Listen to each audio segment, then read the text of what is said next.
I'm just playing, y'all. What's up? We cooking today. Now we're in my tiny kitchen. I am making lunch for everybody. The kids will have tuna. Me and Marquise are gonna have shrimp and rice because she can't make grits, but it gets the job done. And I'm gonna do a little catch up with y'all today. Just, you know, talking about everything that's been going on with me. And a year hiatus? Really, Erica? Really? That's what we doing? Nah, but it's been crazy. I think 2020 has been crazy for everybody. If anything, 2020 has brought me a lot of revelation about myself. It's kind of recenter and refocus what's always been important for me, but to have everybody else around me recenter and refocus on that as well. Everybody who's important to me. For us to all be on the same wave, like, okay, so this is what it's really about, has been really refreshing. If you hear noise, okay, everybody's in the house today. Marquise is on Thanksgiving break. Natalia's on Thanksgiving break. And Noah, he always rocking with me. He's actually pushing me right now. What do you want? Oh, okay. So yeah, it's a little crazy in here. I guess we'll start with the most obvious. We downsized, okay? My kitchen is literally a slither. It starts here and it ends right here. Marquise and I decided that we should downsize. We are ready to start thinking about, not even start thinking about, because we always thought about the big picture, but we're ready to be active on the big picture. If we want to be here, there are some sacrifices that are going to have to be made here for us to get there. And so downsizing was one of those. We went from 1,300 square feet to 550 square feet. A space where everybody had their own space. Noah had his own little room. Noah and Natalia shared a room. They had a playroom. Noah, I can't. They had a playroom. Say hi. Y'all don't judge us. We chilling today. Okay? But they had a playroom. And then, of course, Marquise and I had our room. But a space where everybody had space to do whatever they wanted to do. To now being in 550 square feet. Okay? 1 bedroom. 1 bathroom.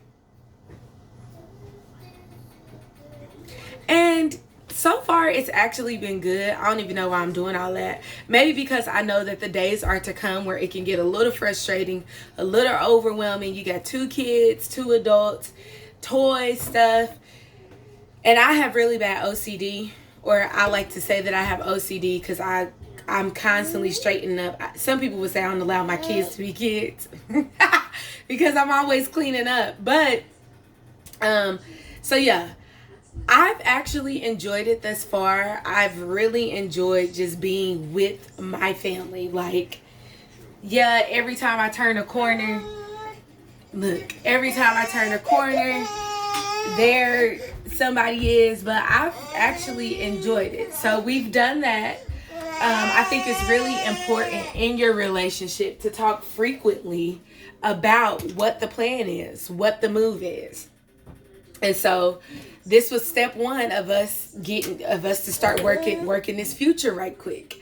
I guess talking about the future throughout this pandemic, I also decided that I wanted to get back enrolled in school. Yay! I went through a phase where I was like, I did play the comparison game, which is very dangerous. And seeing that a lot of people that I went to school with, a lot of my classmates, you know, people I've graduated with, they've already gotten their bachelor's, they're on to their master's, you know. And Noah. And it made me like feel like I wasn't doing something, or that I'm less than. And once I was able to get out of what everybody else was doing and just think about my own personality and my own goals and aspirations, I was able to conclude that it's really not about them. It's about who you are and your expectations for yourself. And that was also a hard conversation and a hard realization to come to, because it took me acknowledging and being honest with the fact that although for a minute I had lost my desire and the touch to want to go to school, I was like, yeah, I don't want to do it. I really feel like that I'm school material, and I know that there's so much more to me than just being a wife and being a mom. Throughout this pandemic, one of the top issues for myself was that I had stopped taking care of me. And it was magnified in more ways than one.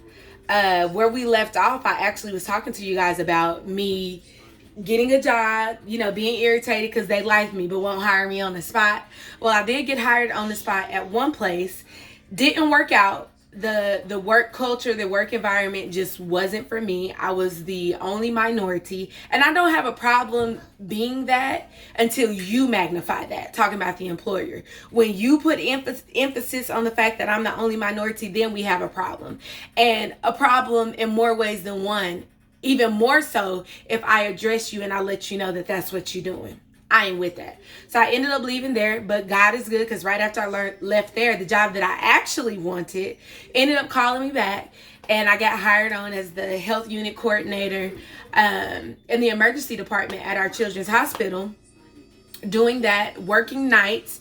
It was so much more conducive to our schedule, me and Marquise's, because the other job was during the day. This job was 7 p.m. to 7 a.m., 3 nights a week. I didn't have to work any weekends. Everything was great. Everything was on the up and up. And the problem became when I actually started the job, because I was so used to having so much free time, so much time. I had gotten a routine of not having a job. So I knew that at this time I get up, at this time I work out, at this time I put Noah down for a nap, at this time I do this with Natalia, at this time, blah, blah, blah. And so once I got this job working overnight, it just kind of threw everything off for me. And hold on. Babe, you want to change his diaper?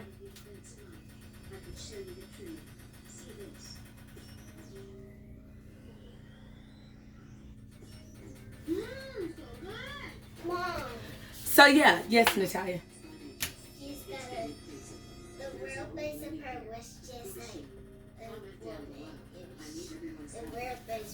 That's crazy. That's crazy. So I had just lost touch of myself. I was on a weight loss kick. I was doing doing everything that I wanted to do. I was actually fulfilled in my life. And me coming into this thinking that I would have another piece of fulfillment or another area where I'm fulfilled because I got this job. I actually enjoy this job. It turned into another area that took away from my self-care. And 2020 has really magnified how much I don't take care of myself. And so I ended up getting furloughed. Of course, Corona hit. I ended up getting furloughed. And it was hard because I had started getting used to that money. And then I had filed unemployment, but they were taking forever. I ended up having to go to like an unemployment fair to even see about getting my money. And of course, after being there for 8 hours, once it's finally my turn to get back, they're like, oh, your card is in the mail and it's already got its money on it and blah, blah, blah, which I totally thank God for because they did backdate it. And this was when they was throwing in that extra little, chump change. Y'all, I'm using this to cut up my eggs in tiny pieces to put in my tuna. And so I was super duper, I was grateful, but it was just frustrating at the time because I got stuff going on and all of this. And so ended up getting the unemployment or whatever. But there I was again, knocked back out of the routine of things. I'm trying to adjust to working overnight. Then I get furloughed. So now I'm back to not working. But I know I'm eventually going to have to go back to work. Not only is my sleep schedule off, but my self-care schedule is off. trying to find the balance. And I think people really miss it because they're just like, oh, well, if it's a priority, make it a priority, just do it then. It is so much more complex than that. 2 kids, and at that time Noah was a baby, my husband, you know, and not only that, but I do things outside of just being a wife and a mom.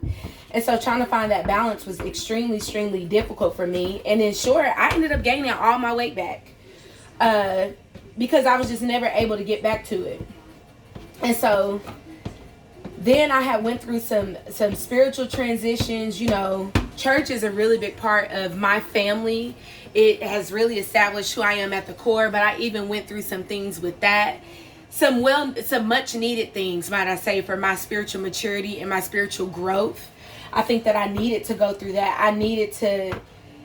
My relationship and my faith had to be tested. And I am so glad to say that I feel so much better today spiritually than I did coming into coronavirus. Even with all that I had to go through to end up feeling like this, I've never been more at peace. I've never felt so solid. So that's been a blessing.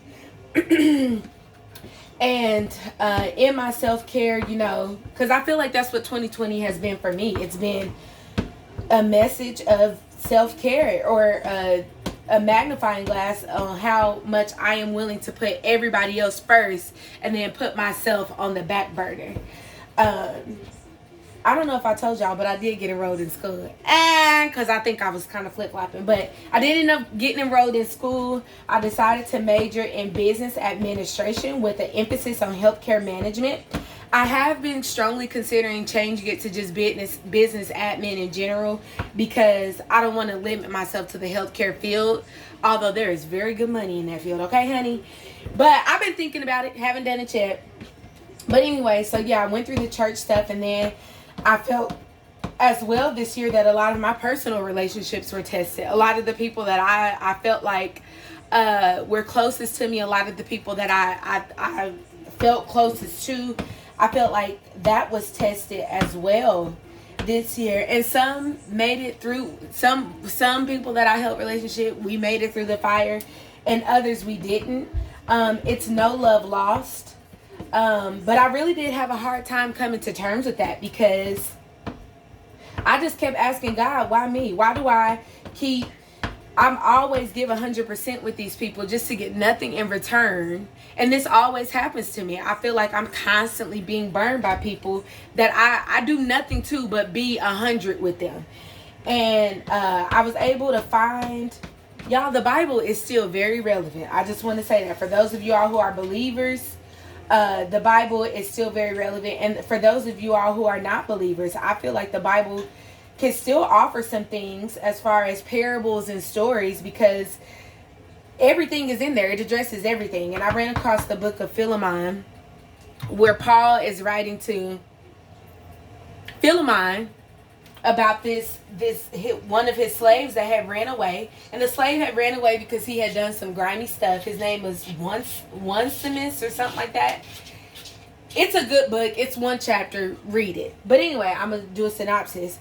The slave had ran away because he had did something grimy. And Paul was actually in prison, but had took this slave under his wing, and made him better, made him, you know,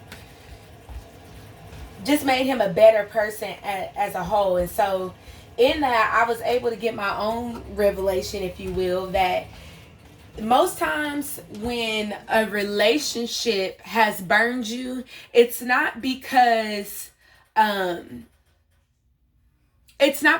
person that you were in relationship with was ever supposed to do anything for you.